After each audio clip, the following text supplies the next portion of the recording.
to everybody in Israel. I hope everybody on the West Coast anyway enjoyed the Israeli breakfast. And I guess on the West Coast, you probably have falafel or a shawarma for lunch. And God knows what you're having over there, Izzy, for dinner. You're probably having your vegan stuff. So lots of luck with that. Anyway, and I know everybody got a good night's sleep because you were in your own beds. So we've got a really good day planned today with 3 great speakers.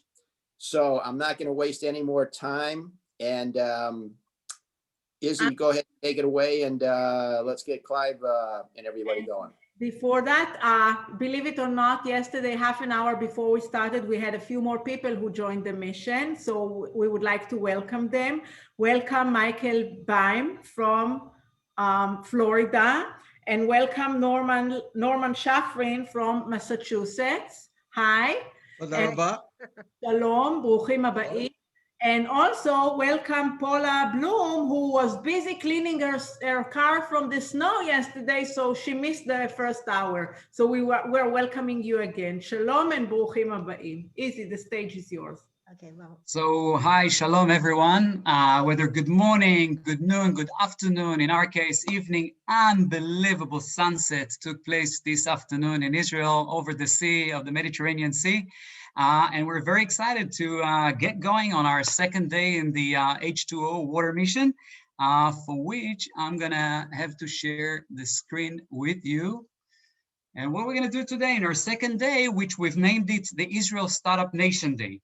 We're actually gonna start in the Negev Desert in Kibbutz Kratzerim, visiting the largest company, the largest irrigation company in the world today, called Netafim, for the very famous invention or development that came out of Netafim, the drip irrigation system.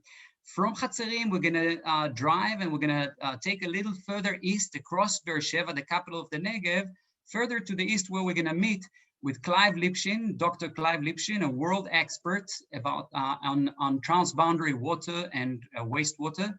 So Clive is gonna share with us how Israel is facing the wastewater in a national level, but so also in a local level, in relation to a small Bedouin community called Batin, which is situated a few miles downstream from the West Bank. From there, we're going to drive back to the central part of Israel, north towards Tel Aviv and its area, the Tel Aviv metropolis. And we'll meet with Avraham Tene, again, a world expert. Avraham is going to share with us a few words about the Shafdan, the largest wastewater treatment plant in the country that treats the wastewater, the sewage that comes out of 23 different municipalities in Tel Aviv and its surrounding. Across the street, a matter of about a mile away, there is the largest desalination plant in the world in the reverse osmosis process.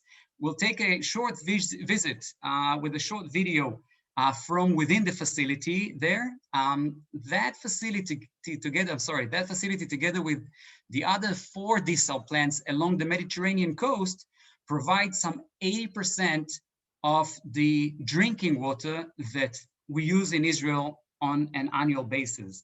Now, in each and every one of our stops today, we will learn about the challenges that we had to face and are still facing here in Israel that have led us to think out of the box and with creativity face the difficulty in new ways.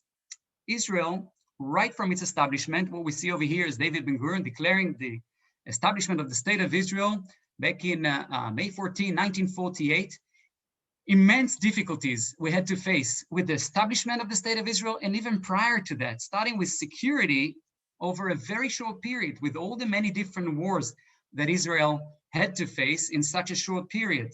Moving on to a huge influx of immigrants that came into the land from many different countries and many different cultures. People, whether by the sea, by the land, or by the air, are making the way to their newborn baby state of Israel. Moving on towards isolation, where definitely a local, regional isolation, I would say, but at the beginning also a global one. Israel was very isolated, all of which have caused horrible financial crisis, I would say, and poverty, as you can see, for the first few years and even decades for the State of Israel. So I would say, for all these difficulties, the instinct of survival with the help of creativity and innovation was born out of the need and became part of the DNA of Israeli society. And what I've shown over here in relation to innovation is our first Prime Minister, David Ben-Gurion, that complained that he's losing his memory. So his trainer, Moshe Feldenkrais, have suggested an innovative way to overcome it. Why don't you do a headstand every day for about 10 minutes? And we see him doing so every day on the beaches of Tel Aviv, along with a walk of about 4 or 5 miles every day. So some other points that really are related to how and why Israel became a startup nation. Compulsory services for young boys and girls at the age of 18, placing them in situations of unbelievable responsibilities and in positions that they need to take sometimes life and death decisions for these young age is quite serious and very effective. Some elite units in the army, in the cybersecurity and intelligence, like 8200 and Talpiot, train these young talented people to become programmers and computer engineers and so on, that later on are also very useful in the civil world. In relation to university degrees, Israel is second in the world, only after Canada, for the percentage of the adults holding an academic degree. That is 46% of the adults in Israel over 25 years of age are holding at least one academic degree. And of course, this is also very important. In the 1990s, with the huge influx of the former Soviet Union Jews into the country in a matter of about 1 decade, about 1 million Jews came to the land. Many of them were programmers, computer engineers, you name it, engineers, and that was also very helpful for the Israel future startup nation.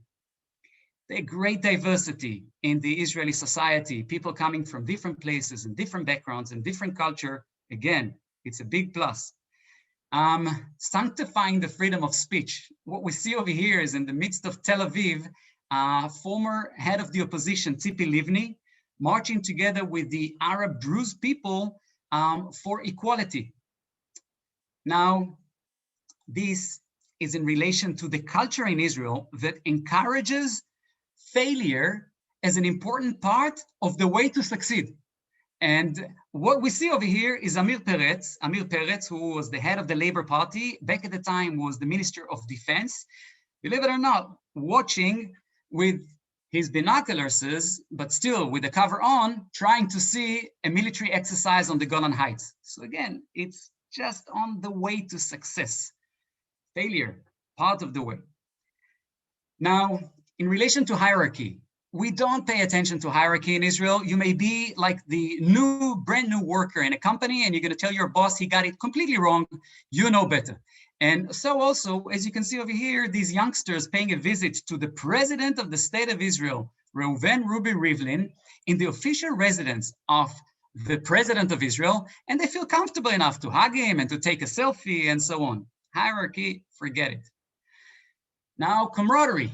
We're all here for one another, taking care of one another, and I would say solidarity. This may be this soldier that ended up forcing these Jewish people, uprooting them from their village in the Gaza Strip, yet understanding the difficulty they're going through and hugging at the same time solidarity dramatically.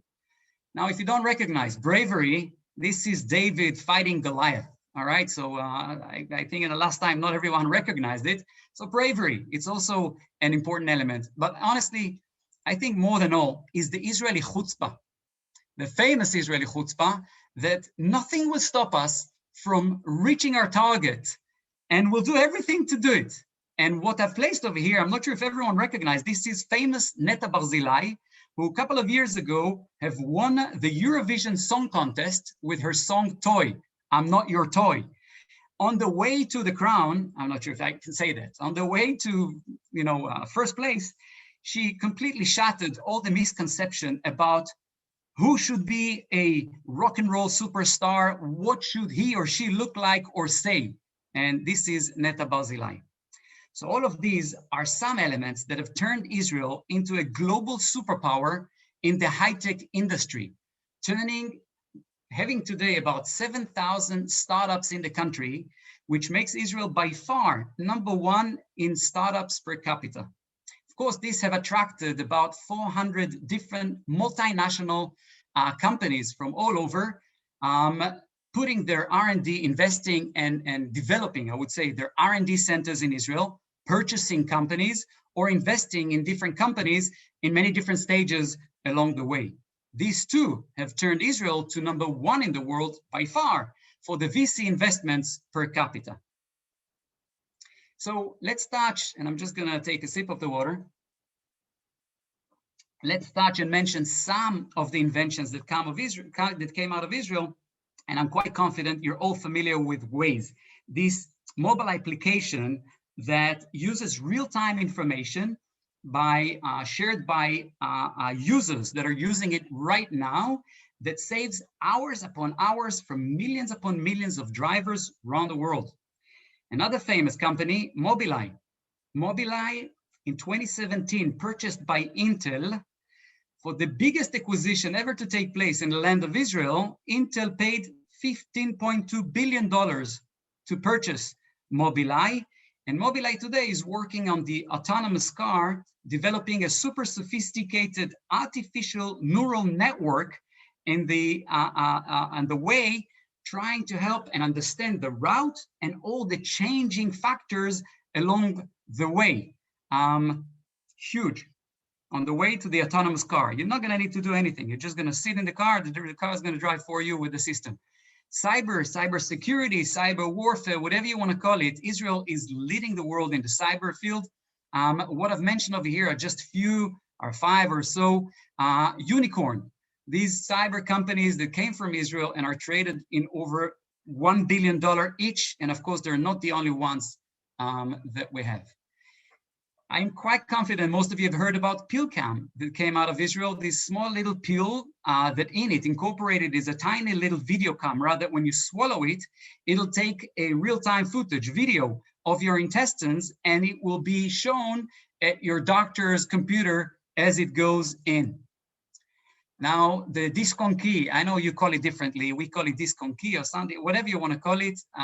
This came out of Israel. And of course, today there's almost no one in the world using a computer without this instrument. The famous Iron Dome. The Iron Dome that became operational in 2011 can detect and intercept a mortar shell or a rocket that was shot from a short to mid-range and have already proven over 90% success. Definitely made a huge change in our kind of political system, I would say. Forget about that, not the political system, but made us much more safe, much more secure. Another invention that came out of Israel, I'm sorry, this time in the ideological level, is the kibbutz. And honestly, it's much before Israel. The kibbutz was invented in the early 20th century by the Zionist movement in the spirit of socialism that came with the youngsters, immigrants that came from Russia as part of the second wave of Aliyah. A kibbutz is a collective community. The two basic elements of the collective community or ideologies, I would say, is equality and sharing. The idea is that no one owns anything. Everything is owned by the community and everyone is equal. I'm sorry. It didn't really matter whether you were like a big shot manager or you're a simple worker in the field. Everyone got the same, I would say, same salary, but even that would be wrong because no one got a salary. It was just a matter of budget. All the money and all the income that came from the fields, from the crops, from the chicken coops, from the cow sheds, all of that went to the kibbutz. No one you needed to pay nothing because everything was provided by the kibbutz, by the community. So all the food and the electricity and the gasoline and the services of laundry and you name it, everything was given by the kibbutz. The ideology was you give as much as you can and you take only what you need. Now, this ideology was so strong that this collective group power, had such a power. So the understanding was that with the collective power, this method or these groups have the ability to face greater challenges like these challenges that we faced back in the early stages before even the state of Israel was established, like drying the swamps and turning the desert bloom and building roads and building new communities and fortify them and so on and so forth. So much so that the kibbutzim, before the statehood and for a few decades after the establishment of the state of Israel, were taken as the elite unit of communities to be built, for which many of these kibbutzim were built along the borders of Israel, so much so that if at nighttime you're gonna turn off all the lights in Israel and only the lights on the kibbutzim will be on, it's gonna be very easy for you to understand the borders of Israel because it was for a reason, understanding that such a strong community can also protect the borders of Israel. Now, over the course of the years and the world becoming materialistic, and so also in Israel, the young generations started feeling that, you know, they're not so related anymore to this equality. They don't feel they need to share everything. They felt like, you know, if they are in a higher position, they should be getting more. They wanted to get the same opportunities as their peers in the city. And many, you know, they left the ideology and many of them have left the kibbutz. And a change was needed. And that change came in the shape of the privatization of the kibbutzim. That means about 80% of the kibbutzim today have gone through this process of privatization. It means that if you have a higher position, you're going to get a higher salary. You're going to keep the money and you're going to pay for all the services that you get, including taxes and so on and so forth. This process had saved the kibbutz movement, and it was critical, I would say. Now, this is how the kibbutz is really relating our two elements of my explanation right now. In one hand, we talked about Israeli innovation, and on the other hand, our first stop today is going to be Kibbutz Kratzerim. And this is an aerial photo of part of Kibbutz Kratzerim. Kibbutz Kratzerim is an amazing story about water, not only because of Netafim being the largest irrigation company in the whole world today, but so also for the establishment of Kibbutz Kratzerim is an unbelievable story about water. In the late 1930s and beginning of the 1940s, the Zionist organizations, like JNF, of course, have understood that the land of Israel is going to be divided between the Jews and the Arabs in relation to the communities that are situated or established in the different areas. And through the understanding that the Negev Desert is crucial for the existence or for the future existence of the state of Israel, the Jewish organizations or the Zionist movement was looking for creative ways to overcome limitations that were placed on us by the British. You know, the Brits have published few white papers limiting the Jews, you know, in a matter of like purchasing of land, building communities, amount of Jewish immigrants coming into the land, for which we have to think innovatively with creativity how to overcome these limitations and laws. For example, 1943, 3 so-called R&Ds, research and development centers in the shape of Gvulot, Beit Eshel, and Revivim, were built deep into the Negev Desert. Again, understanding it's important to get that piece of a land for which we need to build communities. We call them R&Ds, but these were actually communities for each and everything. This is one of the 3, and that's Kibbutz Revivim. In the same exact year, by the way, we told them we're just going to check what can grow in the desert. But of course, people lived over there, they needed this, they needed that, and these became communities.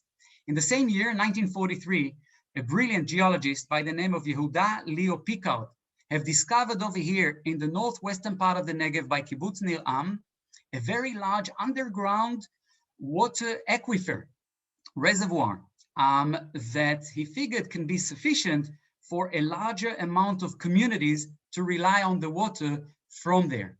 In the same, well, at the end of the Second World War, I would say, at the end of the Second World War, as you can see over here, this is a photo taken in London.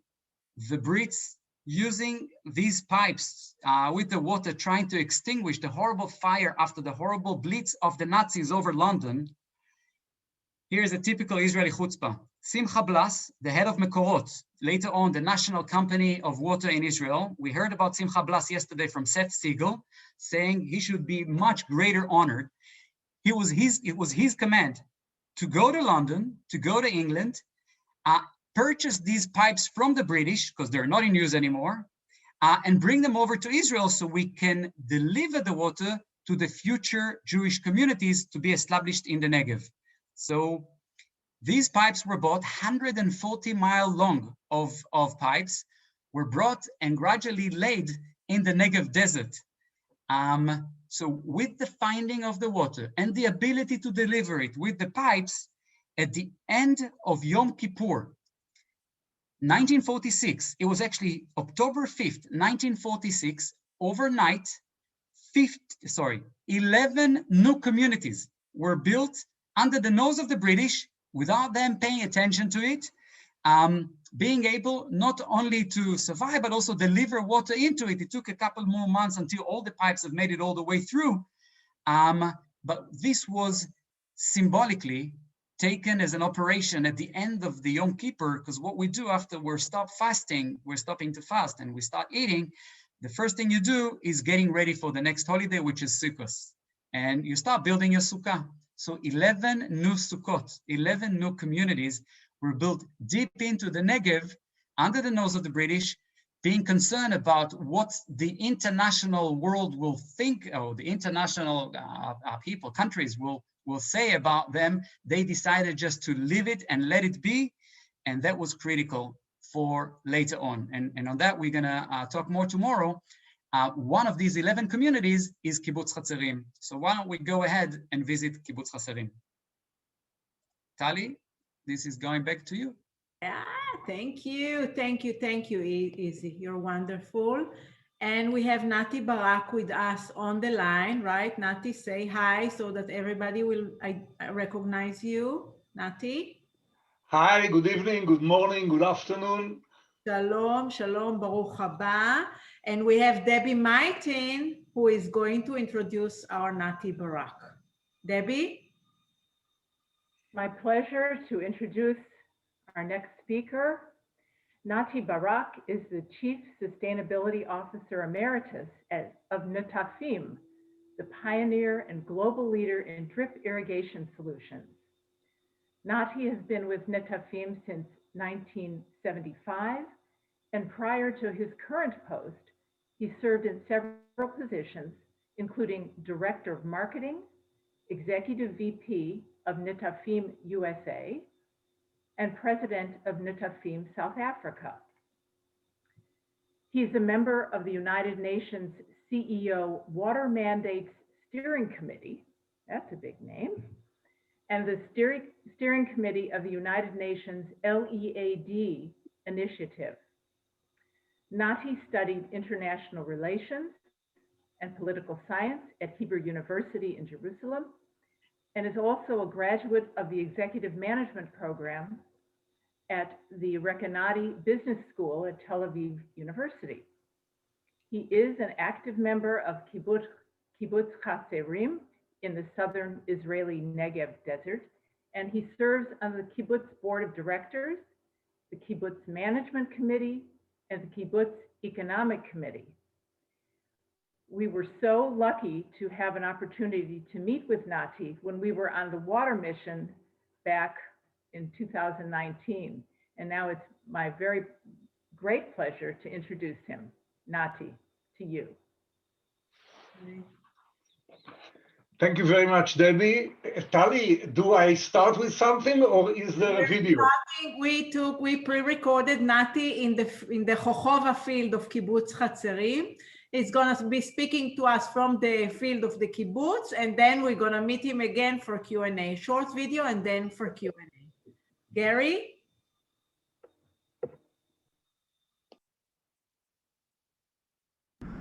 Welcome, JNF Water Mission to Netafim, to Kibbutz Kratzerim. Here, this is where it all started, where drip irrigation was introduced in 1965. We were a small community of farmers here at Kibbutz Kratzerim. You know, I personally joined the kibbutz in 1964, we were struggling. As I said, farming community, we tried to grow food here in the fields, and it was tough. It was a constant struggle. We didn't have enough water. The soil was very poor, and we had several failures. In 1965, we decided to look for an industry. And we wanted this industry to be somehow connected to agriculture. We wanted to be farmers. And we met Simcha Blas, an engineer who invented drip irrigation. And we liked the idea. We applied it first in our fields, then all over Israel, and we saw amazing results. Even here, you know, in our orchards, we grew pears, apricots, peaches. In year one, we had double the yield with half the water. So the farm manager actually came to us and said, guys, we should keep it a secret. We shouldn't tell the story of drip irrigation to anyone. Keep it just for our kibbutz, and we will have the best yields in the market. Well, of course, we didn't keep it a secret, and today, fast forward, Netafim, that's the name of our company, the pioneer of drip irrigation, is a very successful global company. We have close to 30 subsidiaries all over the world. We have 14 manufacturing plants, the first one in California, but then Mexico, Chile, Peru, Brazil, Australia, South Africa, China, India, Turkey, Holland. We are basically all over the world. Our sales volume last year was a little over $1 billion, and we work in more than 100 countries, helping farmers, as we say, to grow more with less. Grow more, higher, better yields with less water, less fertilizers, using less land, and we are quite successful.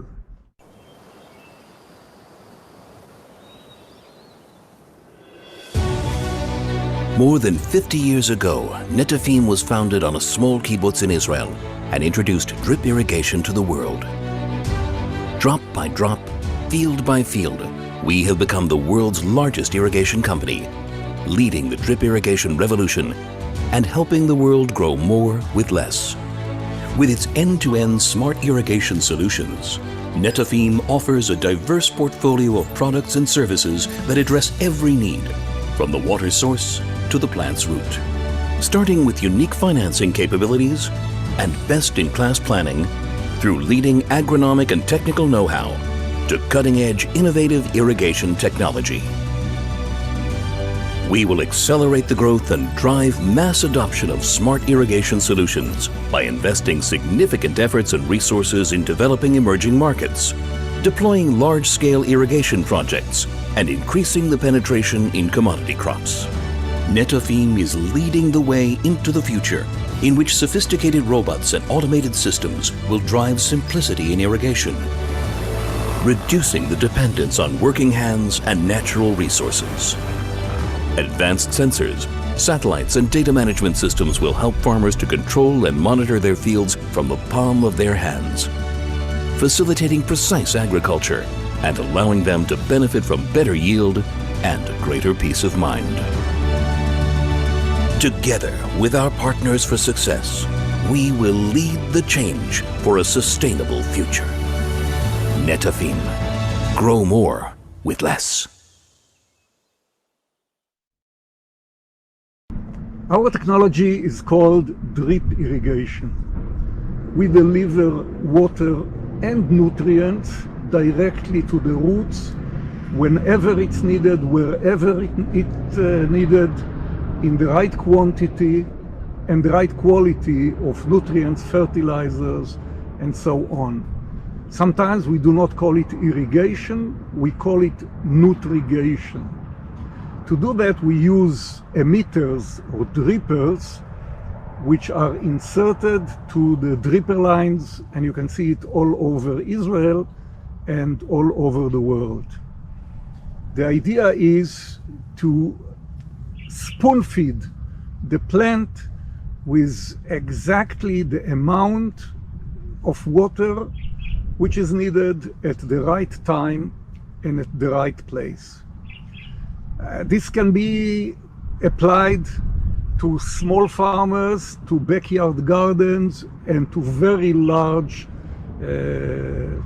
intensive, advanced, sophisticated farms, basically in the developed world and in the developing world. When we started, most of our work was in the more developed countries with the more advanced farmers. We started, of course, in Israel, then in the United States, in the Mediterranean, in Australia, in South Africa, and mainly with high-value crops. Strawberries, grapes and wine grapes, pistachios, and slowly we found that we are working more and more in the developing world with smallholder farmers and more with your basic foods. When you're talking about food security, you're not talking about strawberries, you're not talking about pistachios, you're talking about potatoes, about cassava, about sorghum, soybeans, corn, and rice. And more we work with those crops.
Our number one subsidiary is in the United States. This is our largest and first subsidiary outside of Israel. We are based in California, obviously, but working all over the United States.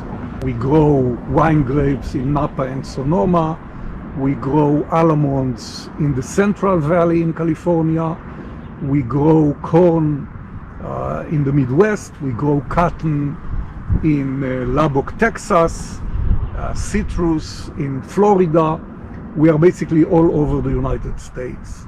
But we are also working in India, and India right now is our number two subsidiary, very fast growing.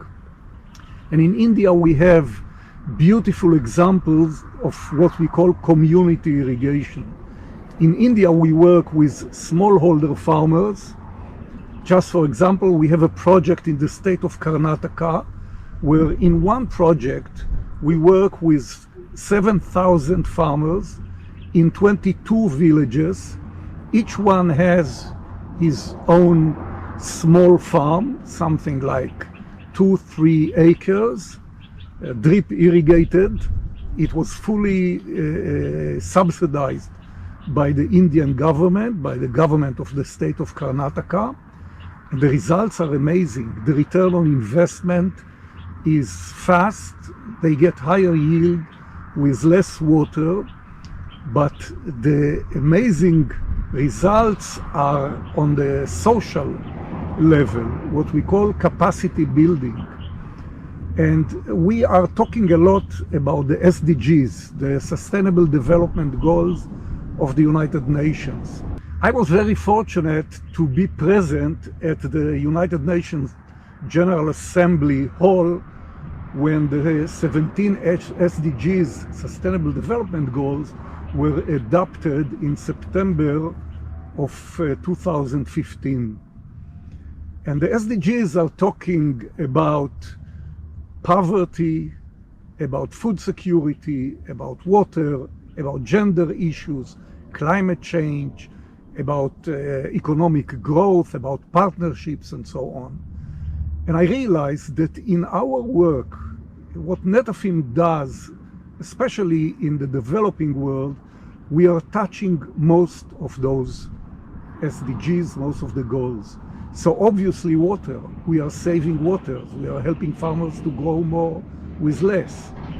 But when we work in India or in sub-Saharan Africa, most of the workers are women. 50% and more are women, and they are empowered by our system. We are talking to them, we are sharing our know-how with them, and the result is that they bring more money to the family, they bring higher yields, they learn about the technology, and this is empowerment, and this is helping the world coping with gender issues. We are standing now at the Jojoba plantation of Kibbutz Kratzerim, and this is a beautiful example of what you can achieve with drip irrigation. We are in the middle of the desert. There's hardly any rain here. The soil is very poor, and yet our jojoba trees are #1 in the world. We have the highest yields in the world. The jojoba oil, which we produce, is used for the cosmetics industry all over the world. By the way, it replaces whale oil, so it's another contribution to the sustainability of the world. And this is all thanks to drip irrigation. The dripper lines are buried underground, and to save water, the water that we are using here are 100% reused wastewater from the kibbutz, from Be'er Sheva, and from a nearby Air Force base. And by the way, using a water treatment reservoir, which was built with the help of JNF, not very far from here. So we are very proud of the Jojoba plantation here at Kibbutz Kratzerim.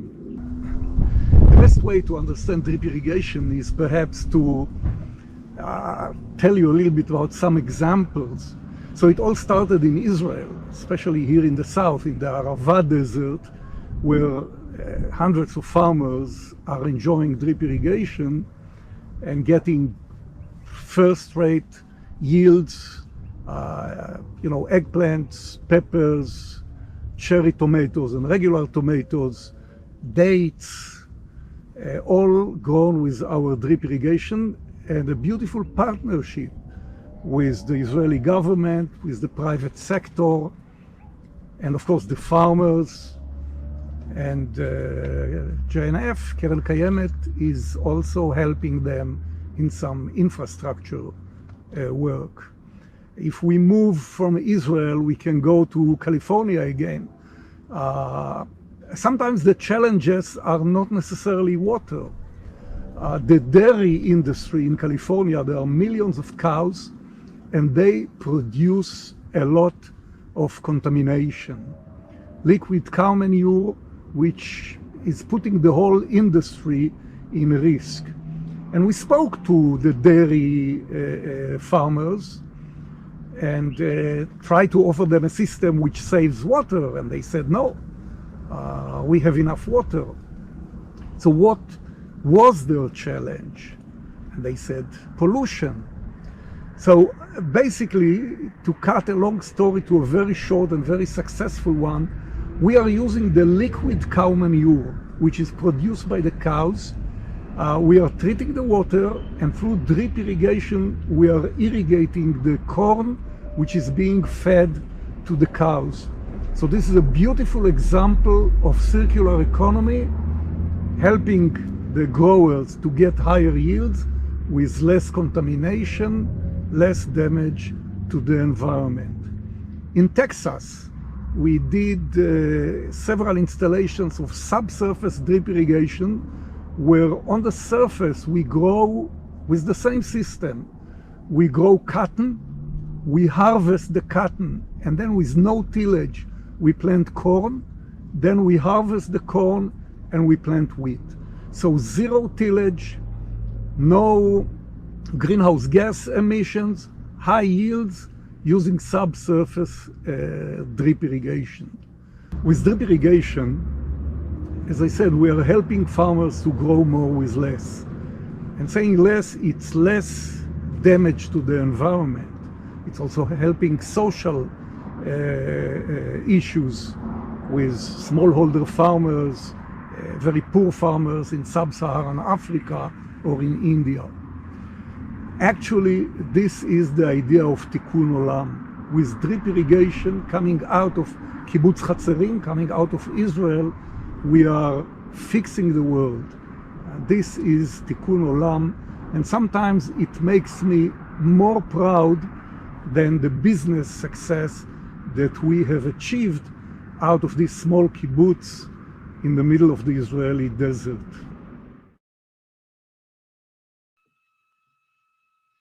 Wow, wow, wow, wow, wow, Nati, wow, Nati, you're the best. Where are you? Are you with us, Nati? We didn't lose you, right? I saw you. No, I'm here. Can you hear me? Perfect, perfect. We have time for one or two questions. I didn't see any questions coming in the chat. Guys, feel free even to ask them, loudly. You don't have to write them. Can I just ask a question? Please, Barbara. So wastewater is being used in the drip irrigation system to grow these, these crops. What I'm wondering about when we're using wastewater, and I know it's being treated, what is still remaining from heavy toxins, pharmaceuticals, disease from excrement and things like that? How are we getting all of that out? Is there a tiny fraction of a 1% that's still in there? And can this, have any bearing on, the food that we eat? The Ministry of Health in Israel is very strict about it, and we are constantly improving on that. I must say, when we started using wastewater for drip irrigation, and it was perhaps 45 years ago, we didn't have the ability to get clear water. So we used it mainly for industrial crops like cotton, and for large trees like palm trees and so on. And of course, at that time, no vegetables, no leaf crops, no strawberries and so on. With the kind of water that we are getting today, I'll tell you something. The water that you get out of the Shafdan, and you will see it today, I believe that if you drink it occasionally, nothing will happen to you. So good is the filtration there. So today you can use, and again, depending on how well you treat the water, but if you get the best treatment, you can use it for everything. it is tested, and there's no trace of bad elements in the water. Mark, do you want to read? Okay. Yeah, we have a few questions in the chat room here. Let me open them up again. Can you talk a little bit about the newest pulse irrigation system that Professor Adar spoke about yesterday? Well, I didn't hear Professor Adar, but more and more we are going, the technology is improving. And whereas the first drippers that we had relatively large orifices, thus resulting in relatively high flow rate, 2 liters per hour, 4 liters per hour. Today we have very delicate drippers where we deliver ½ liter per hour. And then if we combine it with pulse irrigation, you kind of, I said spoon feed, but this is much more accurate than infusion that you use with medicine, because you inject very small amounts of water directly to the roots. Sometimes you use it not with soil, but what we call soilless cultivation, media, hydroponics, and so on. So the pulses go directly to the roots, and every drop of water is used. Where in the traditional drip irrigation, I would say the efficiency is 95%. With pulse irrigation, it can get very close to 100% efficiency. And I saw a question. In Hebrew, we say Jojoba. In English, you say Jojoba. In German, I think you say Jojoba. And Peter Sellers once sang a song about it in a movie. But we say Jojoba. Don't try it. Don't try to say it. Don't try to say Jojoba. Do try it for your skin. Okay. Nati, this was great. I know we have more questions in the chat box, but we've got to keep moving on. I'm sorry. But Nati, thank you so much again for a wonderful presentation.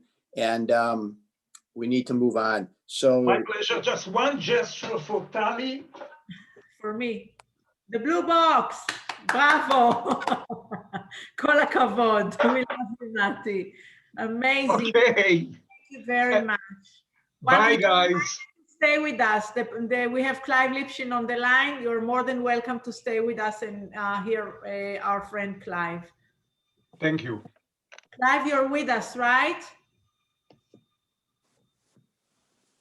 Clive, I saw your name. Yeah, he's here. I know. I'm here. I'm here. Shalom, shalom. Hi, how are you? Hi, everybody. Israel, how are you? Clive. So Ken Segal, our dear friend Ken Segal, is going to introduce Clive, and Clive will give us a live presentation. Ken, the stage is yours. Thank you, Talia. Clive Lipshin, PhD, serves as director of the Aravai Institute Center for Transboundary Water Management. He oversees research projects, workshops, and conferences that focus on transboundary water and environmental problems facing Israel, Jordan, and the Palestinian authorities. He specializes in water resource management and policy. Clive consults for a number of national and international water agencies, including the World Bank, the EU, UNDP, and USAID, and has been involved most recently with the European Union's water initiative projects for the Mediterranean region. He is currently working on cross-border stream restoration and wastewater management issues between Israel and the Palestinian Authority. This work is being supported in part by the EU, USAID, and the JNF National Water Task Force, formerly known as the JNF Parsons Water Fund.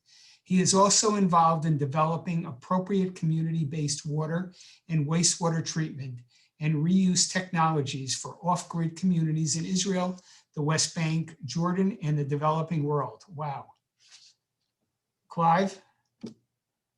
Thank you. Thanks so much for that warm introduction. It's always a pleasure to basically, whatever Tali says, I do.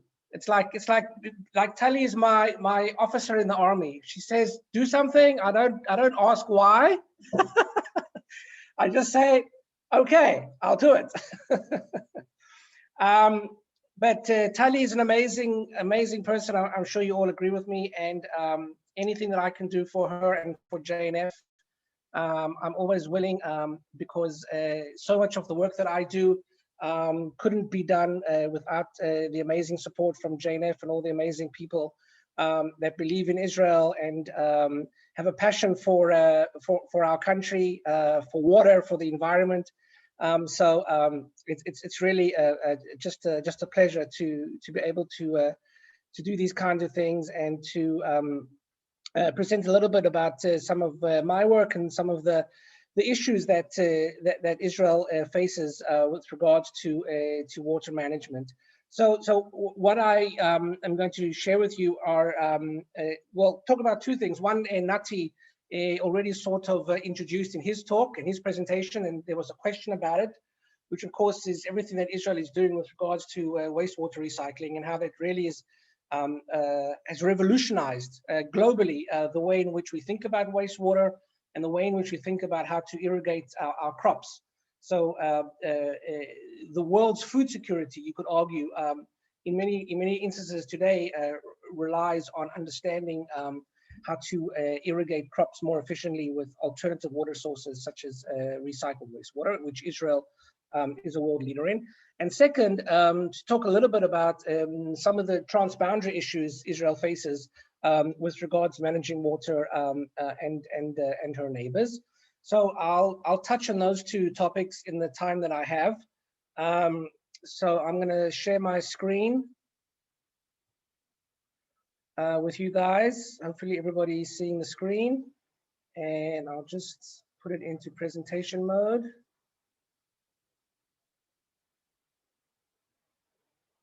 Right.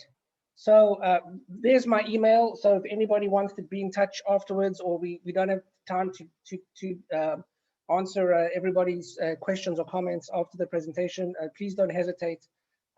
Please email me. So this is just the big picture of where Israel is in terms of where the water demand is. And what I want you to focus on here is the green slice of the pie is the water demand in agriculture, which you can see is nearly 60% of Israel's annual water budget. Now, this is very typical for any country. Actually, in most countries, the amount of water going to agriculture can be 70, 80, even 90%. And in nearly every case, that water is fresh water. So when you think about how to manage water, and especially in water scarce regions, the biggest question you always have to ask yourself is, how do I manage water for agriculture? Because agriculture is our largest water consumer. And again, it's all about food security at the end of the day. If you don't have water, you don't have food.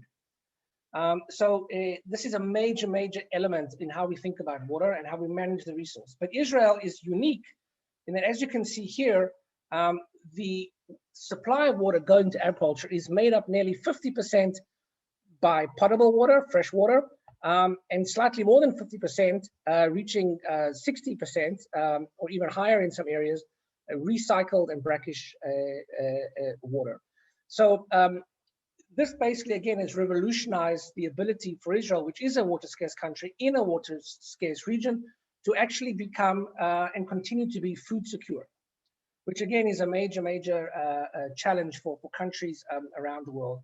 And we've done this through understanding that our long-term strategy is to shift our reliance on fresh water in farming to recycled water. Now, Nati also mentioned the shafdan, and this is a very good example how Israel has implemented wastewater treatment and recycling into irrigation. So what you see here is the shafdan plan, which basically collects the wastewater coming from the metropolitan region of Tel Aviv, which is roughly 3 million people. So let's say in the United States, that's a medium to nearly large city. Capturing all of that wastewater and not just treating it and discharging it, which is what happens in most cases, but treating it and then reusing it in agriculture. You can see here, it's a very sophisticated infrastructure project. But for those of you that are familiar with Israel's Negev, where Nati lives and where I live, pretty much all of the crops grown in the Negev are due to the recycled wastewater coming from the Shafdan project. Now, the interesting thing about Shafdan is what we do to get the water to a very high quality so it can be used in irrigation. Nati says it's even drinkable quality, which is possible, although I wouldn't recommend anybody drink the water. That's not the purpose. The purpose is for food production. But the way in which you get the water to a very high quality level is we, after treating it through wastewater treatment facilities, we inject the water into the aquifer, and we use the aquifer to provide an even greater level of treatment. So what happens is the treated wastewater filters through the geological layers, reaching the aquifer, mixing with the groundwater, and then we pump it out again in the Negev, where we then provide high quality water to farmers who have do not have to worry about water quality issues and can pretty much irrigate any kind of crop. So this is more or less how you see the planning with respect to increasing over time our reliance on effluent, that's the technical term for treated wastewater, in our agricultural sector, and reducing our reliance on freshwater. So you can see by the year 2050, we expect to have 67% of our irrigation water coming from effluent and only 26% coming from freshwater. We're also looking to use brackish groundwater. This is mostly irrigation water used in the Aravai region for date production, for example. Now, this is a very important slide because this shows you the importance and the value of JNF in this whole wastewater treatment and reuse scheme. One of the infrastructure challenges is when you bring the treated wastewater to the farmers, it has to be stored somewhere so that the farmers can access it at the time that they need it. So reservoirs are an essential element of this overall planning for wastewater treatment and reuse, and the JNF has been extremely important in raising the necessary funds to provide the reservoir infrastructure throughout the Negev and also in the north of the country, where the treated wastewater is stored. And from these reservoirs, the farmers then are able to pump the water to their fields. So the success of Israel's transition into wastewater treatment irrigation is very much also the success of the JNF. And this is where Israel is compared to other countries in the world, where we are leading the use of wastewater in irrigation. You can see that we are treating 90% of our sewage and reusing 85% of it. And the United States is not doing a very good job. Only 14% of wastewater in the United States is going back into farming. So the US has a long way to go. Of course, the US is not Israel in many respects, but they can certainly look to Israel and to see that it is possible to use nearly all of your wastewater in irrigation. Now, there are, of course, always going to be certain challenges. So this is just a brief summary of both the goods and the bads, or maybe not the bads, more the challenges we have to think about. So on the good side, we are producing more water and we are relying less or reducing our pressure on natural resource, which of course is the Sea of Galilee and our groundwater. We also are limiting sewage being discharged into the environment, rivers and the sea. Irrigation with treated wastewater is a cheaper alternative than desalination, which of course is another revolution in Israel, although desalination is for increase of our access to potable water. There are nutrients in the treated wastewater that are actually good for plants. It reduces standing water, which could mean a problem for attracting mosquitoes, especially in the summertime. We have a very centralized way of managing water. The health ministry is the most important ministry here for ensuring a safe water quality. And probably the most important element is that unlike fresh water, which is always dependent on rainfall, which is a very unpredictable resource, you have a constant supply of agriculture, whether there is a lot of rain or no rain, whether there's a drought year or no drought, you will always have sufficient water for your crops through wastewater. Now, some of the bads or some of the challenges is whether there is potential microorganism contaminant in crops. One of the concerns that we are looking into now is, for example, residual compounds from medicines and from other types of what we call contaminants of emergent concern that can find its way into the wastewater and not be removed. So, for example, hormonal impact on consumers, unknown residual impact on soil and groundwater, and a challenge on the storage side, the reservoirs are talking about, is evaporation.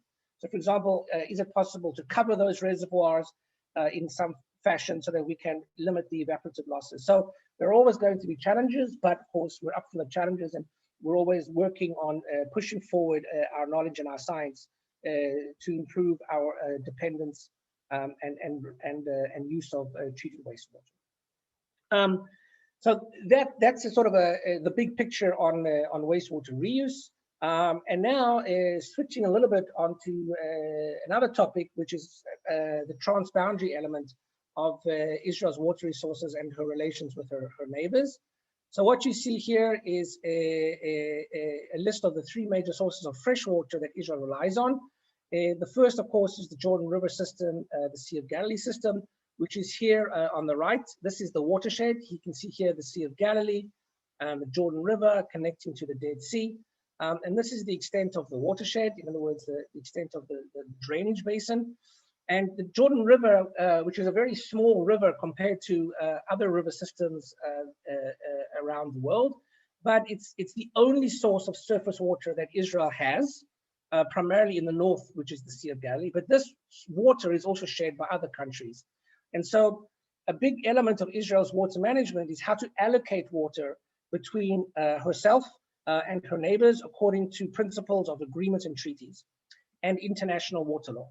So in the north here, we have a part of the basin that is within Lebanese territory. So Lebanon in the north and Syria all have a certain percentage of their territory within the basin. In the case of Lebanon, it's the Khatspani River. And in the case of Syria, it's the Syrian Golan Heights, which contributes water by the Banias River into the Jordan River, into the Sea of Galilee.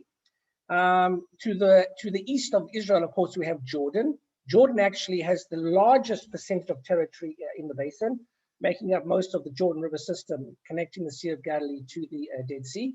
And on the western side, we also have, as you can see in the middle diagram, the West Bank, which includes the Palestinian Authority. So the Jordan River system is a politically complex resource that requires Israel to understand what its water needs are, how it can meet those water needs, but also the fact that other countries also have needs and claims to this resource. In terms of the second resource, which is very important to Israel, is the mountain aquifer system. This is our largest source of high quality fresh water. Now, the mountain aquifer system is found mostly within the territory of the West Bank, meaning that when rainfall recharges the aquifer, that rain is falling mostly within the territory of the West Bank, including that section that makes up the Palestinian Authority.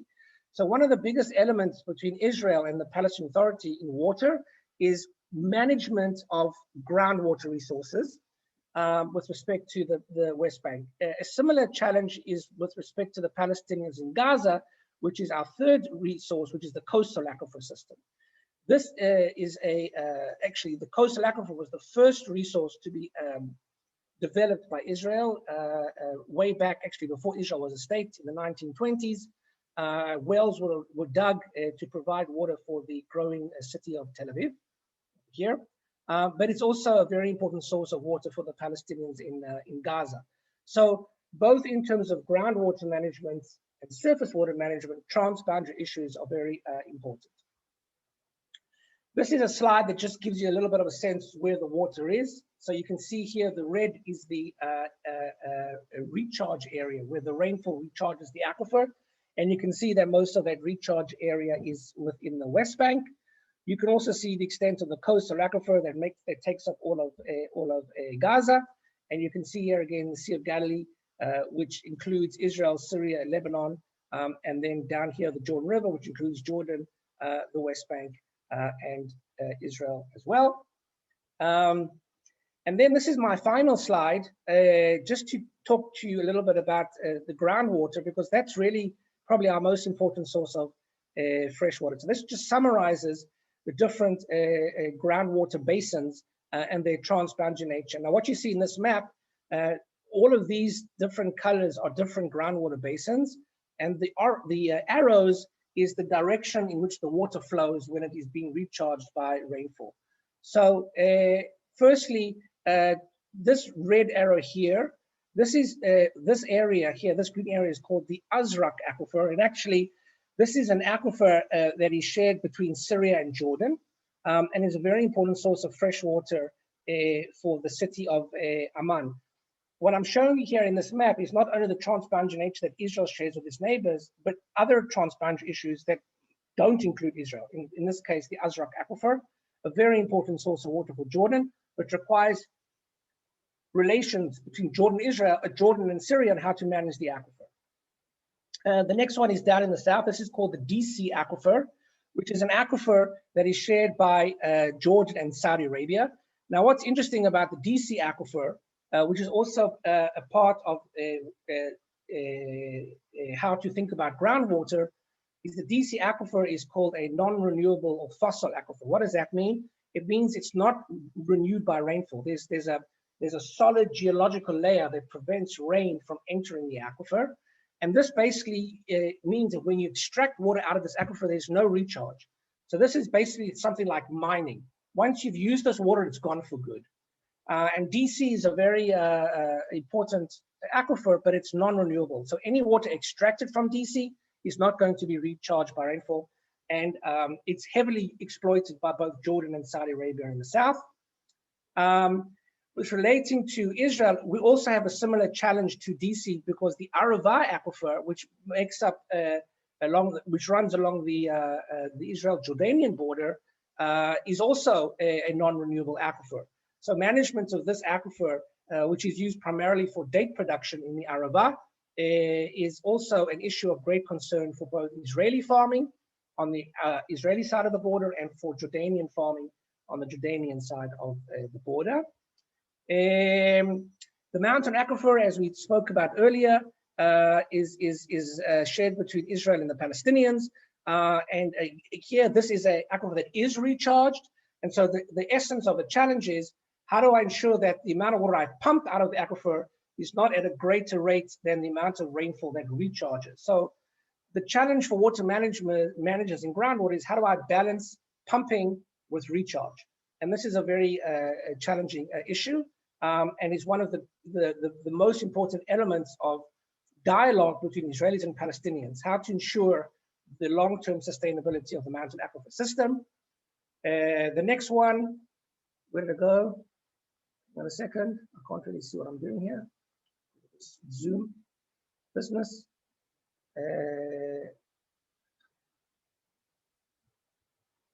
Hang on, sorry. Okay, over here in the Negev, this red arrow here, this is an aquifer that actually few people are aware of, but we have a large aquifer that extends over most of the Negev Desert and Sinai. So this is an element of transboundary water between Israel and Egypt. But this aquifer is very, at the moment, not heavily utilized by either Israel or the Egyptians, mostly because it's a very, very, very deep source of water. But we know the geologic nature of this and the hydrological nature of this system. And potentially in the future, it may be a source of water that will be used. At the moment, it's an aquifer that is known, but is not yet exploited.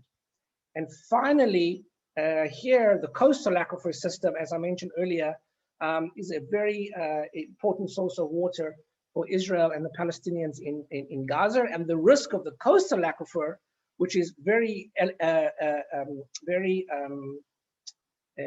visible in the Gazan reality, is that overpumping of the aquifer causes seawater to intrude into the aquifer because of the proximity of the fresh water to the sea. And basically what this means is the more you pump fresh water, as the water table lowers, it actually pulls in seawater, which then salinizes the aquifer. So we see this in Gaza because in Gaza, unfortunately, there's unregulated pumping and growing demand for water from the Palestinian population in Gaza. And so there are many areas within the coastal aquifer in Gaza that are no longer usable because of the intrusion of seawater into the aquifer and the heavy salinization of the aquifer. We also see this on the Israeli side. There are many wells in the Tel Aviv area that have been closed due to high salinity.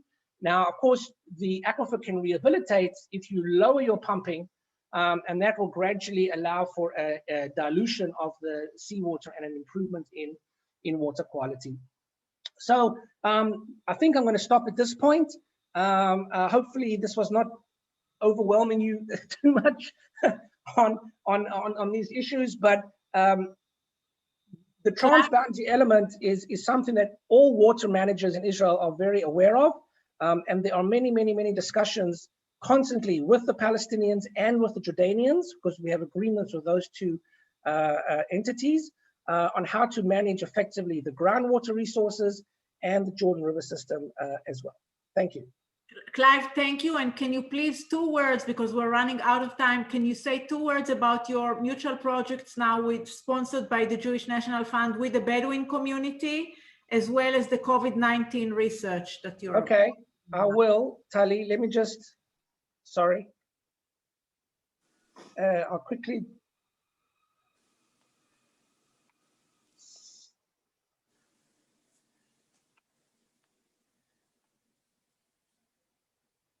Okay. I'll just quickly share a few slides on those 2 projects that Tali mentioned. So we are working, thanks to the support of the JNF Water Task Force, on improving sanitation, wastewater management in the Bedouin community in Israel, in the Negev. There are many Bedouin communities that are not connected to the water and sewer grids. And so what you see here is an example of sewage just running along the ground here from this home and being discharged into what is called a cesspit, which is just a hole in the ground where the wastewater is collected, which is very problematic because that wastewater can cause a long-term risk to groundwater when it infiltrates from the cesspit into the aquifer. And the picture on the right is showing you again sewage that is pooling without any treatment around some trees nearby a home here. What we are doing with support of the Jewish National Fund is piloting on-site, off-the-grid wastewater treatment and reuse. In other words, taking Israel's national approach to wastewater treatment and localizing it to a community level. And we call this the vertical green wall, which is basically this square here with these squiggly arrows, which basically is we are using a type of a biological reactor to interact with the wastewater, and through this interaction, the wastewater is treated. This is how our system looks. You can see it's fully off-grid in terms of energy, because access to energy grid is also a problem for the Bedouin. And this is an example of one of our first pilot projects that was supported on behalf of JNF, and we hope to roll out more of these systems throughout the Negev and even in other communities in Israel and around the world. And then to briefly talk about our COVID work.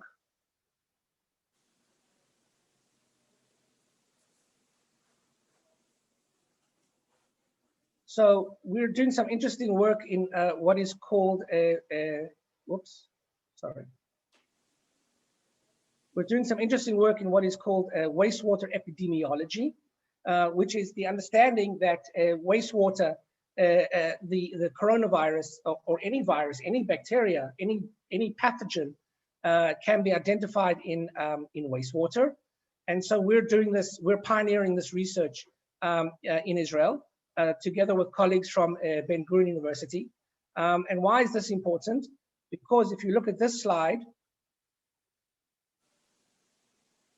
if you look at this slide, which is actually from a study taken in the US from Yale University in Boston, the red line shows that you can predict before there's actually an outbreak of the disease in the population, the infection.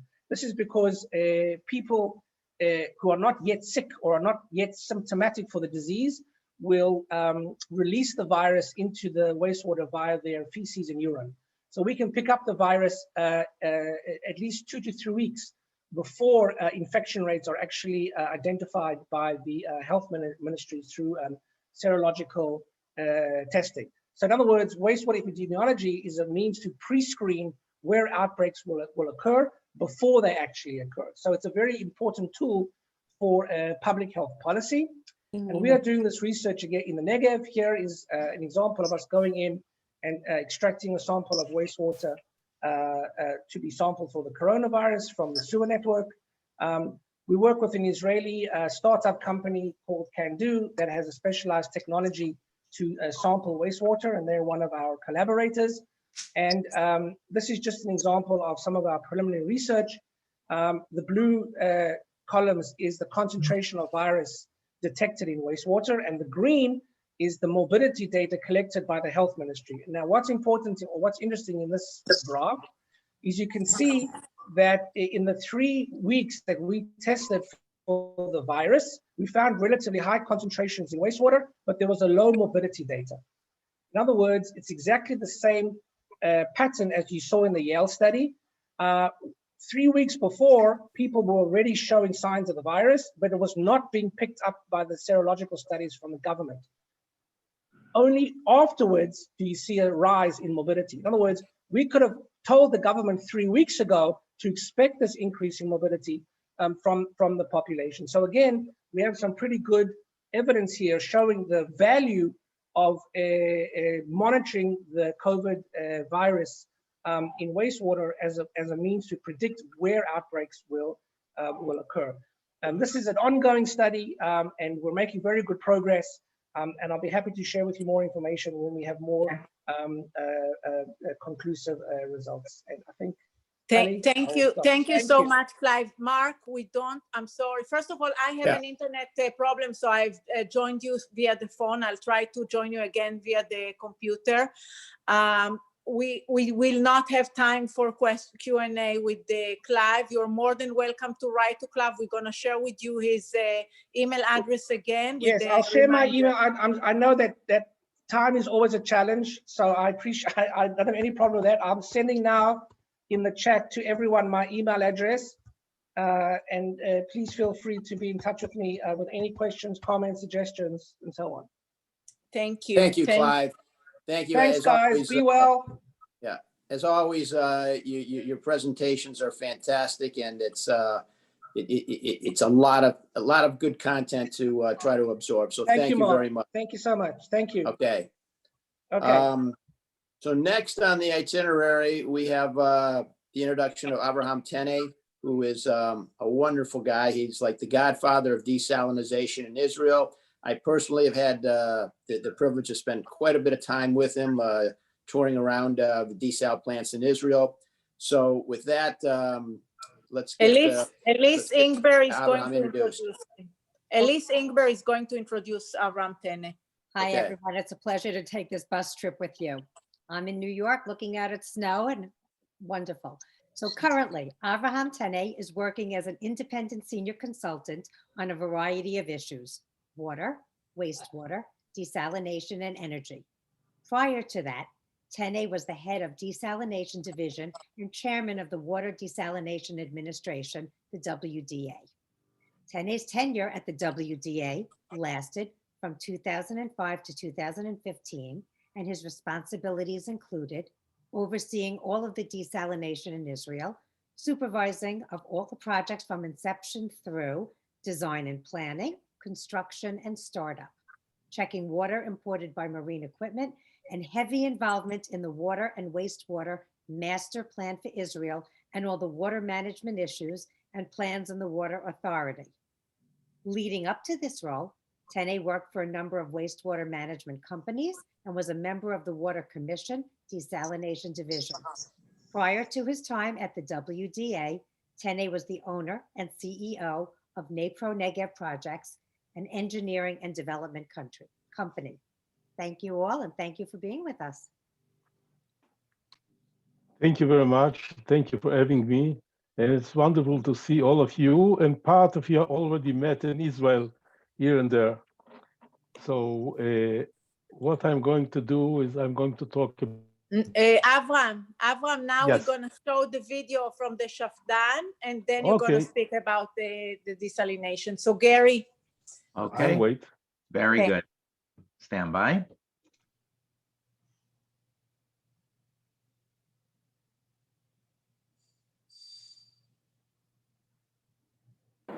So here we are in the Shifdan Wastewater Treatment Plant, at the outskirts of Rishon LeZion, the city of Rishon LeZion, just south of Tel Aviv.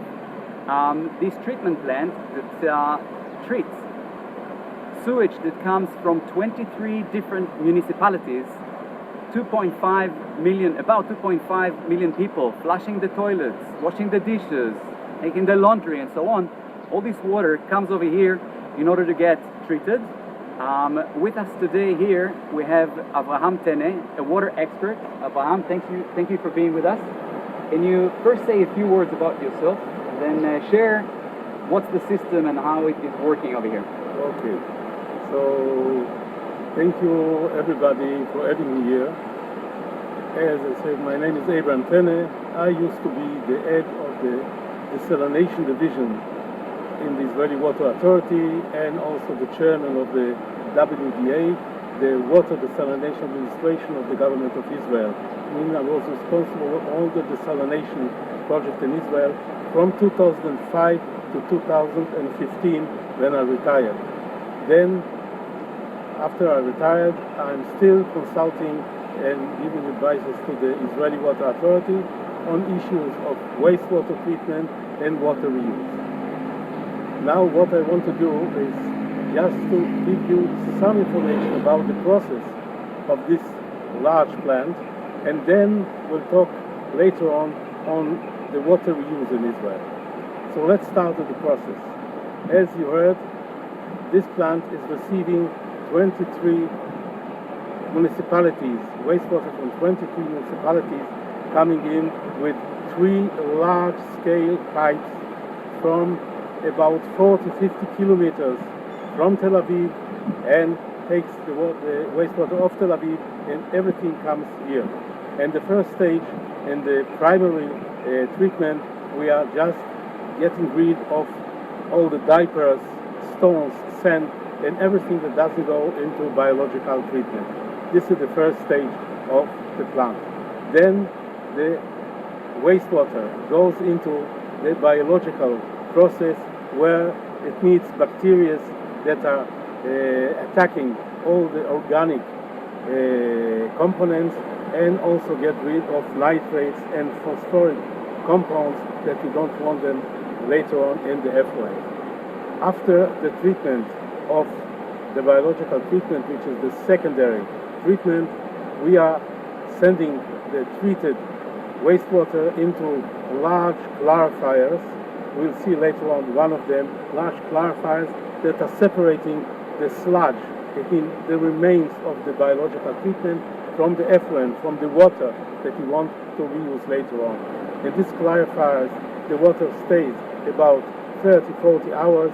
It separates, and then the sludge goes with pipes you can see in my back, the Archimedes screw, which takes the sludge out of the water and sends it later on into another unit that is taking the sludge again, treating it with anaerobic treatment, and we are receiving biogas that we convert it to electricity that is we use it to get electricity of this plant itself. The water, after the sludge went away, the water goes later on with pumping station, goes later on into large ponds, very large ponds, and there the water is filtered in the soil, into the soil, and goes in an underground aquifer below all this plant, and some other about 30,000 square meters all around this plant. And this water, the wastewater, the effluent, after the filtration of the sand, the biological treatment continues because the sand itself is also bacteria. The treatment continues, and the water, after 8-9 months in the aquifer, the water is pumped to the northwestern part of the Israeli Negev as part of the water that we need for agriculture in Israel. So this is the process. The unique part of it is really the filtration through the soil. All the rest is a standard technology, well known, and this plant is working for almost 40 years. We are now upgrading this plant from 140 million cubic meters per year of wastewater. We are upgrading it to almost 180 up to 200 million cubic meters per year for the coming years. This is where we are, and I suggest now we'll go to the other location and we'll talk about our water reuse project in Israel. Okay, now you can see on my back, you see one of the clarifiers I was talking about before, and in this clarifier we are separating the water, the effluent from the sludge. Now what I want to tell you is what is unique in this plant and all about the water reuse in Israel. About 45 years ago, the Israeli water people understood that we don't have and we will never have enough water in Israel. And they thought, what are they going to do in order to get more water? And the main resource that is using water is the agriculture in Israel. The agriculture is using about 50% of all the water that we are using in Israel. So what was decided more than 40 years ago, that we are going to take the wastewater, treat them, and use the effluent for agriculture irrigation all over Israel. And the Shafdan, this area, was the first plant that started to do that.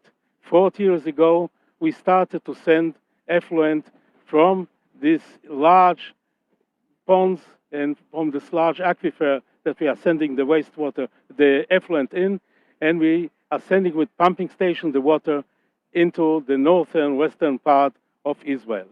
This plant started with about 80 million. Northwestern part of the Negev? Of western part of the Negev. This plant started by sending about 80 million cubic meter per year of effluent to the western and northern part of the Negev in about 35 years ago. Today, this plant itself is sending about 140 million cubic meter to the same locations. And altogether, we, in the next generations, until now, we built many new wastewater treatment plants, treating the wastewater, collecting the effluent, and sending them to agriculture. So where are we today? Today, we are reusing about 600 million cubic meter per year of wastewater into agriculture irrigation. The agriculture itself is using today about 1.1 billion cubic meter per year. It means about 55 to 60% of the water used for agriculture is now reused water. And going into the future, 2050, 30 years from now, the population of Israel is going to double. It means we are also doubling the amount of wastewater that we are producing, and we are getting a double amount of effluent. It means 30 years from now, most of the water for agriculture will be reused water. And Israel is really number one in the world today. We are reusing today 86% of all our wastewater that we are producing in Israel. 86% when 90% is the maximum. The rest 10% is sludge, is the same sludge that we are using for electricity. So we are very close to become the first nation that will reuse all the water that it's possible. Now the second countries that are doing the same water reuse, Spain, for example, Spain is reusing today about 25 to 30%. Israel, remind you, 86%. If we are going to other countries like Jordan, like Australia, like California, they are reusing about 5 to 6% of their wastewater. The total of United States is reusing less than 0.5% of its wastewater. And remind you that in the United States, 22 states have a huge problem of water shortage, and they are still not going into water reuse. I believe and hope that they will do it in the future. And Israel is really today #1 in the world in this matter. We are getting wonderful production from agriculture. We are monitoring the water all the time to see that there are no problems whatsoever. And this is how we are be able to continue and growing whatever we need in agriculture. Thank you very much. Please, Abraham, I have two questions for you. First, when the water comes out of the process here, can every crop grow on such water, or there's some crops that are too sensitive and it's not suitable? Okay, it's a very good question. In the past, most of the water, we were able to use it only for several kinds of crops. Today, after we continue and upgrade our treatment technologies, the water that goes out from most of the Israeli water treatment plants is what we called unlimited water reuse. It means they can go and use all kinds of crops. More than that, because most of our drinking water is now desalinated water, the amount of chlorides that we have in our background water and the drinking water went down very sharply. So today, the effluent has a very low amount of chlorides, so you can use it for almost every crops that you need in agriculture. Fantastic. Question I wanted to ask you is that I know that originally when the capacity of this facility grew bigger and bigger, yet we didn't have the needed end reservoirs, like reservoirs at the end of the pipe. After the water got treated, got out of the ground, then the pipe took it to the northern Negev. There was a lack of reservoirs to absorb that water and couldn't stand the rhythm. Are we better today with the help of the JNF reservoirs that were built? Okay, so the answer is divided into two. First of all, we are sending the effluent into an aquifer, underground water, which is an unlimited reservoir. It has a huge amount of water. But at the end of the pipe, we do need reservoirs to use it for agriculture, for the farmers, because we don't want to send in the pipe huge amounts per hour. We want to have an average amount to pipe the water, means to pay less electricity. So we need to build, and JNF is doing an excellent job in building reservoirs on the end pipe of the western and northern part of the Negev.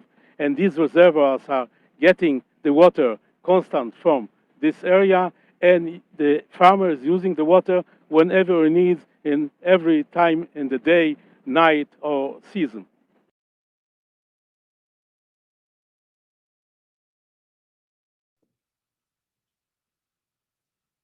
Thank you, Avram. First of all, we have at least two of the people that are with us today, Mail Joseph and Valerie Richter, are responsible for the current building of Ktziot Reservoir in the Negev, in Ramat Negev, where we're going to visit tomorrow and meet with the mayor. So thank you, Valerie, and thank you for the Josephs. Second of all, I suggest Avram is staying with us. Thank you, Avram. Avram is staying with us because he's going to speak about desalination. But before we're moving to his talk about desalination and we're opening it for Q&A, let's watch a 3-minute video of the desalination. Gary? Gary? Okay, yeah, it's coming up. Okay, thank you.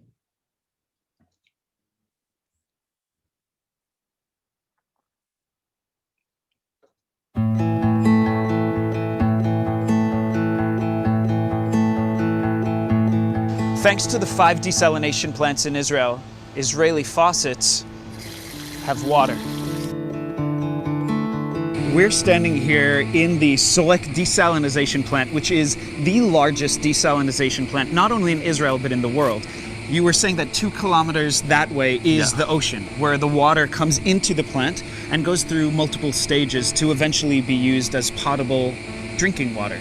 We are actually cleaning the seawater on this area in order that the water that will face later on the membrane are completely clean and clear. We need that the water through that process of treatment will be completely clear in order that the membrane will not clog later on when we are pushing the water through that membrane in order to take out the salt from the water from the sea. We have 5 major desalination plants in Israel. The first one was in Ashkelon. The second one just here in Palmachine. The third one was on Hedera. The fourth one is here in Sorek. And the fifth is in Ashdod. Altogether, we have the ability to produce 585 million cubic meter per year. It's 40% of all the water, the potable water that the Israeli sector needs in a year. Just from the desalination plants in Israel, and just in 13 years. It's a revolution. It's not less than revolution in the water sector of Israel. Our natural resources are declining and our need and demand are rising. So the solution will be more desalinated plants and use more treated wasted water for agriculture. If we want to solve problems in 5 years from now, we need to work now because it takes 5 to 6 years until we'll get the first cubic meter from the new desalination plants.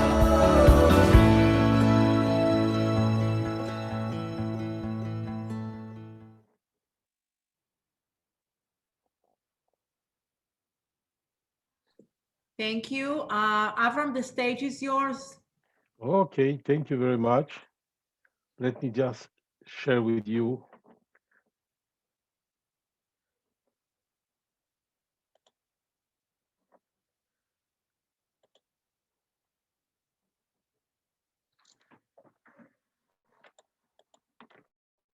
Just a minute, it doesn't work. Let's try it again.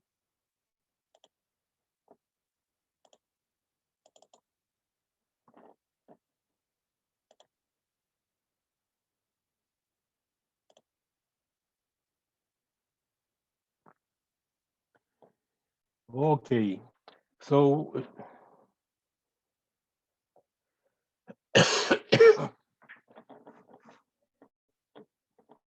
okay, do you see now the presentation? That's good. Yes, that's very good. Okay, okay.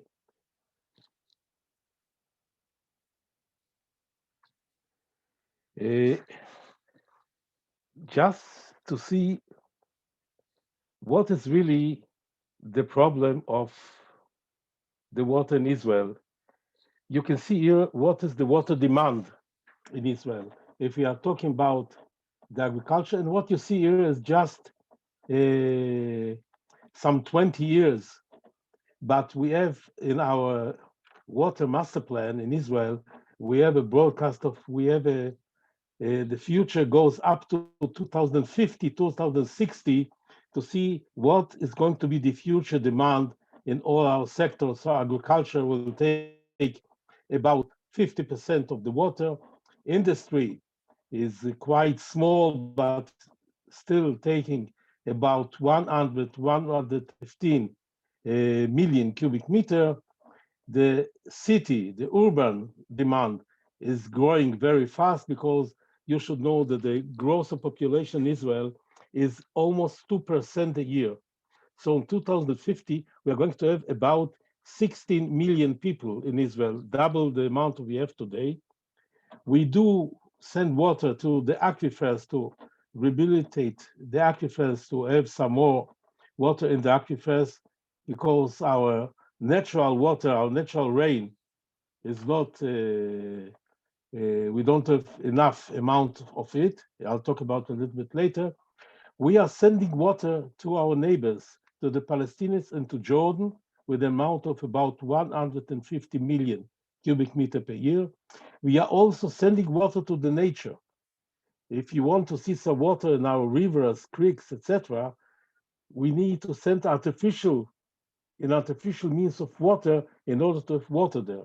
So altogether, if today we have about 2.4 billion cubic meter per year, In 2025, it's going to be another 100 million, and it's going up more and more. In 2050, we will need almost double this amount. What is the problem? The problem is what you see here. What are the resources of water in Israel? So our average precipitation recharge to the aquifers is a little bit less than 1.2 billion cubic meter per year. More than that, because of the global warming, we see already now that the amount of precipitation in Israel is going down all the time. So if today we have about 1.17 billion cubic meter per year, in 2050, we are going to have about 10 to 15% less precipitation. So we'll have less natural water. So what we are doing in order to get the amount of water, we are reusing water. So today we are reusing about almost 600 million cubic meters per year, and we are producing new means of water. It means desalination, and in desalination we do have two resources.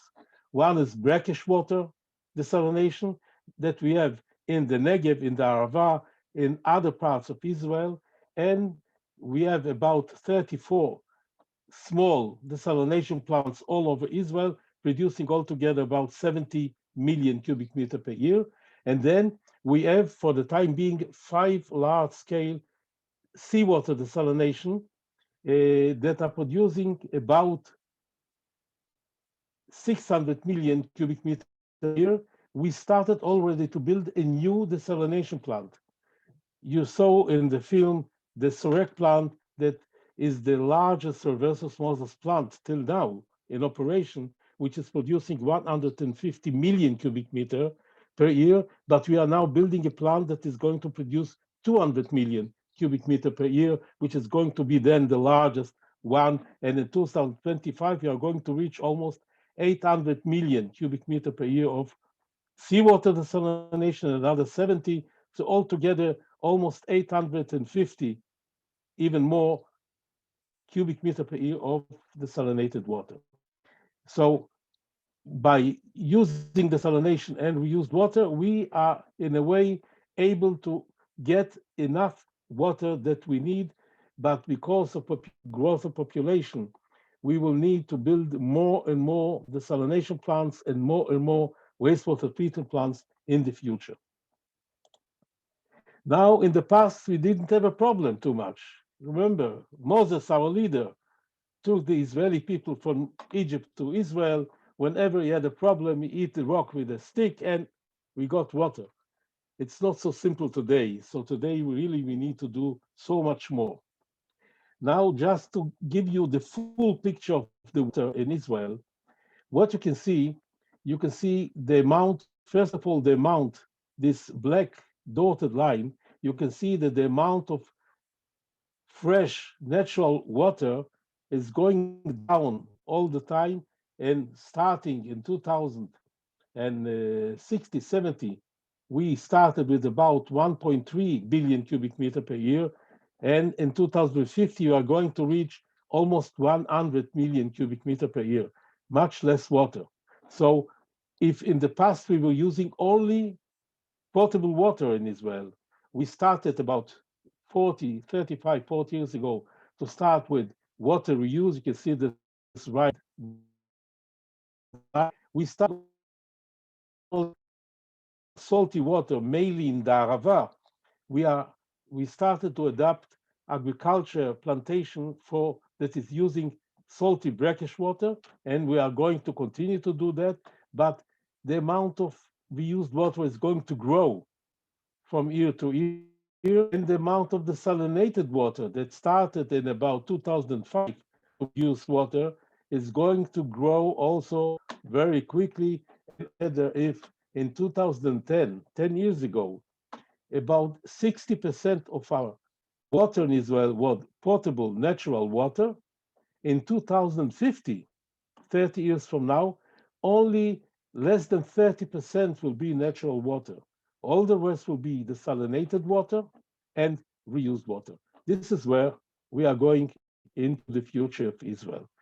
It means we are going to depend less and less on, let's say, the help of God regarding the water issues.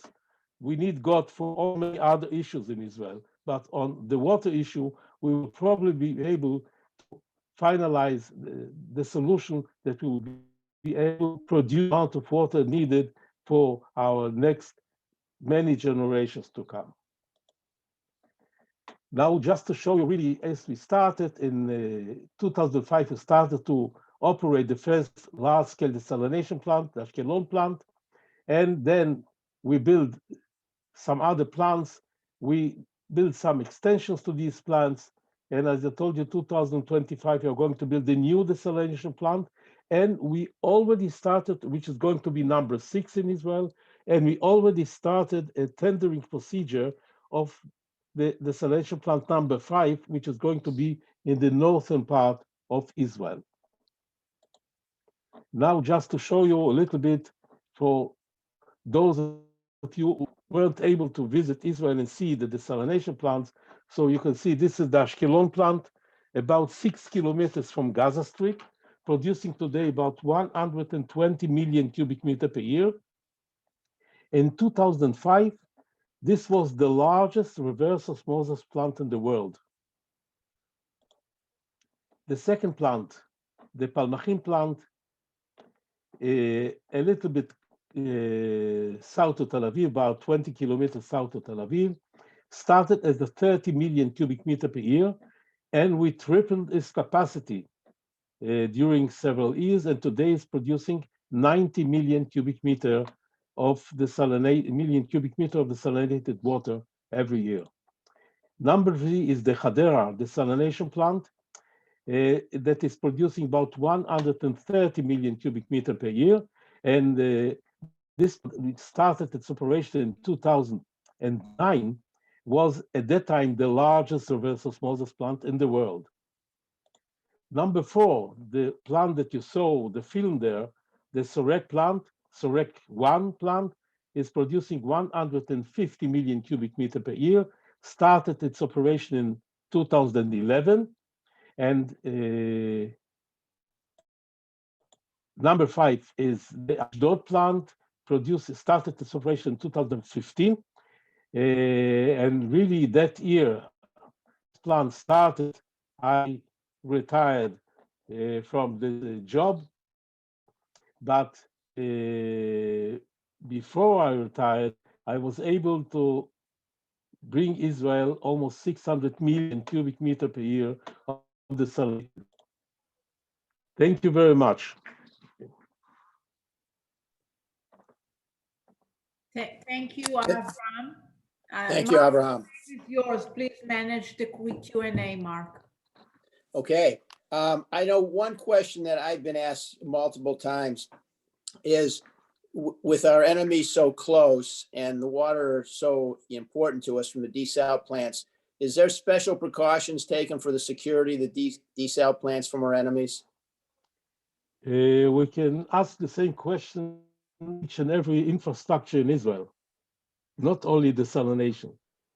What we are doing all kinds of things in order to protect us, but at the end, what we need to do, try and bring peace between us and our neighbors, because until then, we will be vulnerable in the desalination plants, in the power plants, in each and every infrastructure in Israel.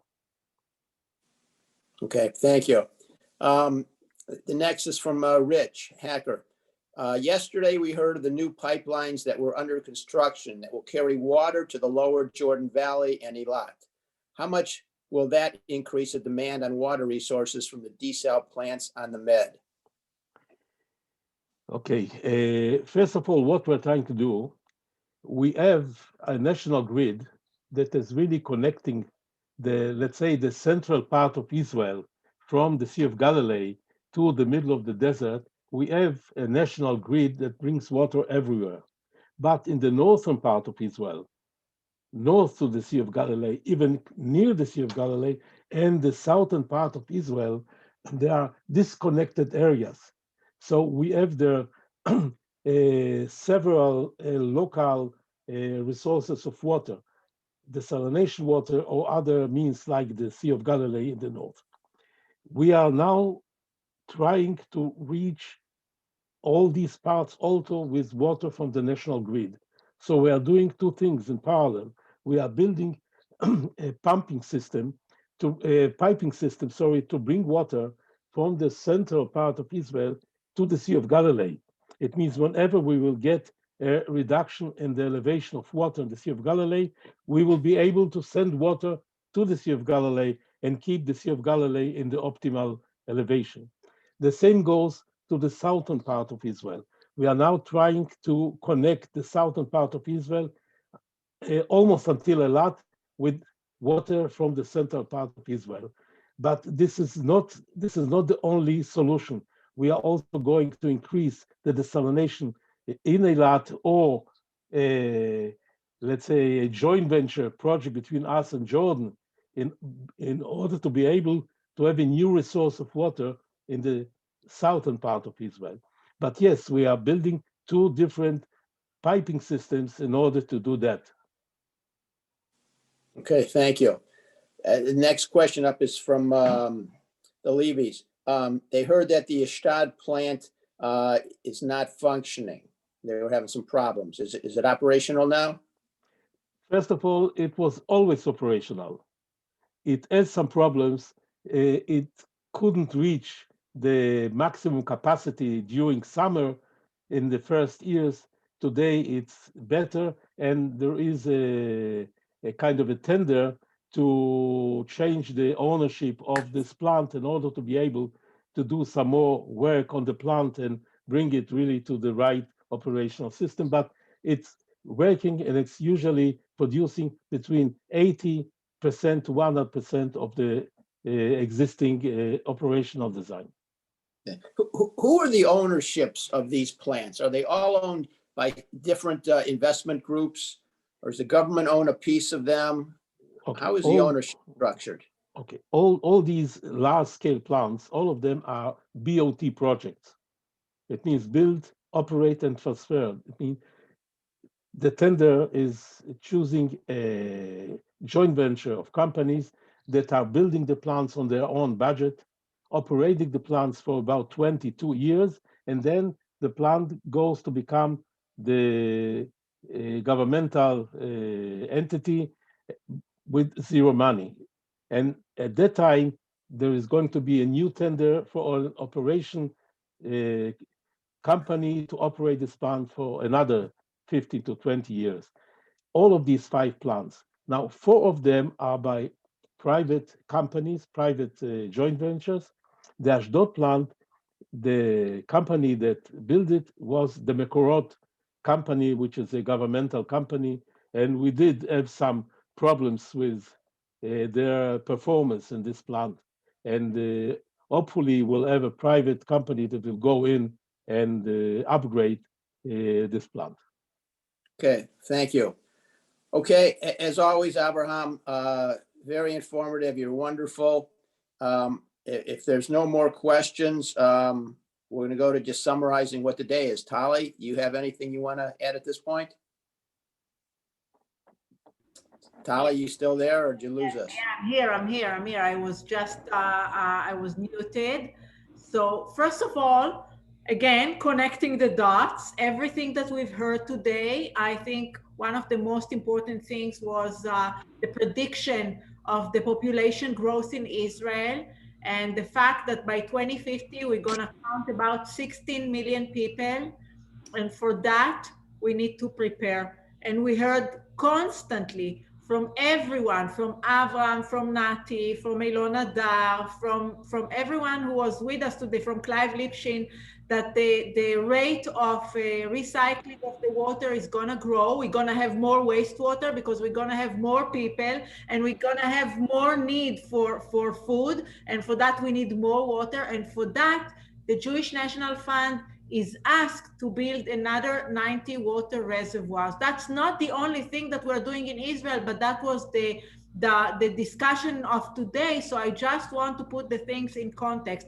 And by the way, I made a mistake. Valerie Richter gave to Ktziot Reservoir in Ramat HaNegev, but Mel Joseph gave to Mishmarot Reservoir, and I made a mistake because of, you know, I was jumping between the screens and the lines. So we're gonna discuss more initiatives of the Jewish National Fund tomorrow, but I just wanted to put the things to connect the things to each other so that you'll understand the connection to the Jewish National Fund and the importance of the work that we do in Israel for the growth of Israel, for a stronger and more stable Israel in terms of water too. So that's what I want to say. Easy? Yes. What do you want me to say? Again, so another interesting and informative day. Tomorrow, another day on our beautiful mission. We are going to visit the Negev Desert. Tomorrow, we're going to focus on the Negev Desert. We'll visit the Ktziot Reservoir and get a chance to meet with Eran Doron, the mayor of the largest municipality or regional council in the country. From there, we'll head up to Beersheba, the capital of the Negev, the gateway to the Negev, to see one of the flagship projects of JNF USA in Israel in the shape of the Beersheba River Park. And we'll hear a few words from one of the most exciting mayors in the country, Ruvik Danilovich of Beersheba. And then we'll move on to the Arava, the Central Arava Regional Council. We'll meet with all our fantastic partners over there. And I'm sure you're all gonna like it. Looking forward, another fantastic day together tomorrow. Okay, thank you. And I hope everybody enjoyed today as much as I did. And I look forward to seeing you tomorrow. Have a good rest of the day and a good evening. Yeah, and thank you all. A few more minutes. So those who want to stay with us on the line for a few more minutes, as if we are in the lounge drinking wine or something, you're more than welcome to do so. Thank you all. See you tomorrow. Great. Bye. Thank you. That's wonderful.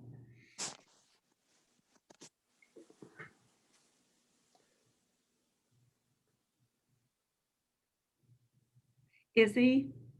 Yes?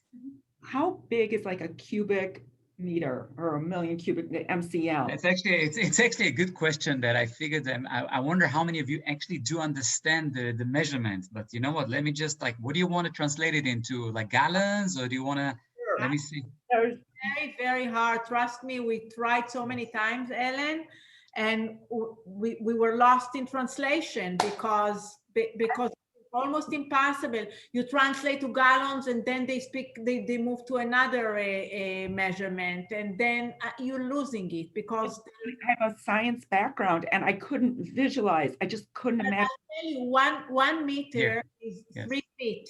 Okay, so when you say 1 cubic meter, it's like 3 feet by 3 feet by 3 feet. I have the measurement here, so I'm using mobile app. Like that's what I'm doing just to get that, because it's like, you're lost in translation there, I think.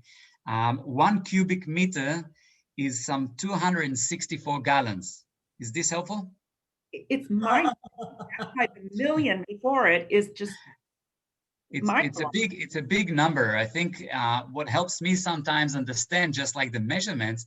For example, we were talking about the largest desalination plant in Israel and in the world in Sorek that we saw.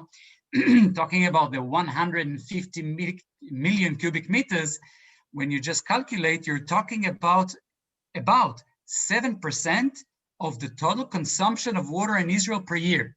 All right, so maybe that's kind of a bit helpful, just like to understand what are these measurements. But in relation to translate it into like Americanized scale, I think I think it what do you use at home? I mean, I think gallons is probably the most usable, right? I mean, wine, we use liters. I wanted to